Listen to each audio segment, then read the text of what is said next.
বাবা মায়ের 2.5 কোটি টাকা ঋণ নিয়ে যা বললেন রাফসান। সম্প্রতি বিলাসবহুল এক গাড়ি উপহার দিয়ে মা বাবাকে চমকে দিয়েছিলেন রাফসানদার ছোট ভাই খ্যাত কন্টেন্ট ক্রিয়েটর ইফতেখার রাফসান।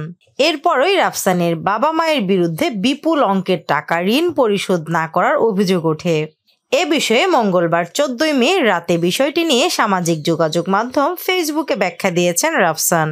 রাফসান জানান, সম্প্রতি আমার মা বাবাকে একটি গাড়ি উপহার দেই। এরপরেই আমার মা বাবার বিরুদ্ধে বিপুল অঙ্কের টাকা ঋণ পরিশোধ না করার একটি অভিযোগ উঠেছে। এখানে কিছু ভুল তথ্য আছে। প্রথমত, আমি যেই গাড়িটি উপহার দিয়েছি সেটির দাম 2 কোটির আশেপাশেও না।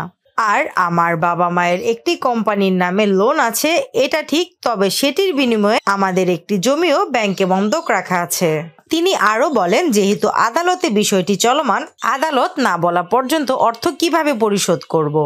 আমাদের টাকা পরিশোধ করার সামর্থ্য আছে, কিন্তু কোর্ট রায় দেয়া ছাড়া তো আমরা সেটা দিতে পারছি না। রাফসান আরও বলেন, আপনারা গল্পের এক সাইড শুনে কখনোই জাজ করতে পারবেন না।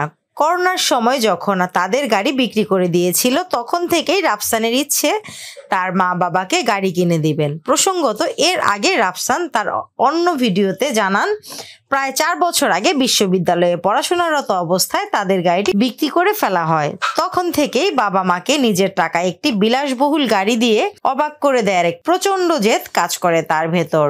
এজন্য যে কোনো ধরনের পরিশ্রম এবং কষ্ট করার জন্য প্রস্তুত ছিলেন তিনি।